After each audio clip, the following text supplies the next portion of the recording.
রাজধানীর বর্তমান যে চিত্র সেই চিত্র। আমরা যে জানিয়ে রাখি ঈদ উল ফিতরের যেই ছুটি, সরকারি ছুটি 9 দিনের লম্বা যে ছুটি, সেই ছুটি শেষ করে কিন্তু এখনও প্রায় 4-5 দিন বাকি রয়েছে। আমরা যদি জানিয়ে রাখি আগামী রবিবার থেকে কিন্তু সব সরকারি অফিস আদালত সব খোলা। তবে এর আগে আমরা যদি এখন জানিয়ে রাখি প্রায় রাজধানী যারা বসবাস করেন রাজধানীতে তারা কিন্তু প্রায় 9 দিনের ছুটিতে এখন কিন্তু দেশের বিভিন্ন জায়গায় রয়েছেন। এর মধ্যে কিন্তু আসলে আমরা যেমনটাই দেখানোর চেষ্টা করছি ঈদের আগ থেকে যে 9 দিন ছুটি শুরু হওয়ার পর থেকে কিন্তু রাজধানীর যে চিত্র সেই চিত্র কিন্তু আসলে পুরোপুরি একেবারে ভিন্ন।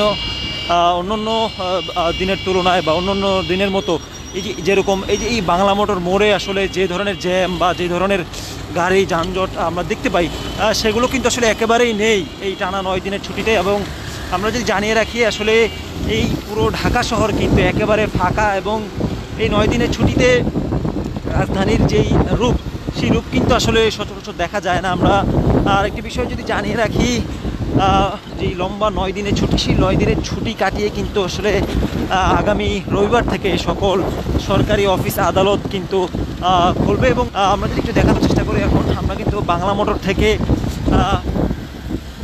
কারণ বাজারের পথে, এবং সেইটাই কিন্তু আসলে আমরা দেখানোর চেষ্টা করছি যে আসলে রাস্তাঘাট একেবারেই কিন্তু ফাঁকা, কোনো যানজট নেই একেবারে। রাজধানী বলা যায় যে এরকম রূপ আসলে কখনোই দেখা যায় না, এই বন্ধ বাদে সরকারি ছুটি বাদে কখনোই ফাঁকা থাকে না। এই মোড়ও কিন্তু আসলে ফাঁকা রয়েছে, কোনো গাড়ি ঘোড়া তেমন নেই, যানজটের কোনো ছিঁড়েফাটাও কিন্তু আসলে নেই।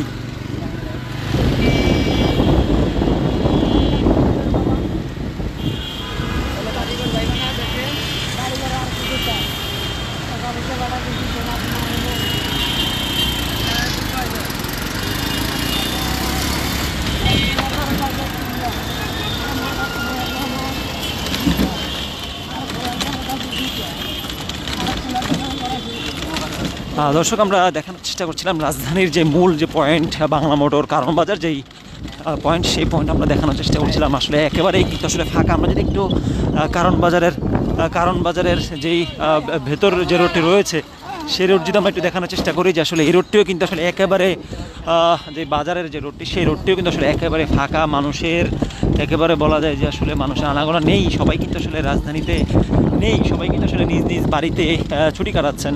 যে এই লম্বা 9 দিনের যে ছুটি সেই ছুটি কিন্তু আসলে সবাই কাটাচ্ছেন। এই রাজধানীকে আসলে কেমন মনে হচ্ছে, এখনকার যে রাজধানী যে ফাঁকা রাজধানী সেটিকে আসলে কেমন মনে হচ্ছে সেটি কিন্তু আসলে কমেন্ট বক্সে জানাতে পারেন।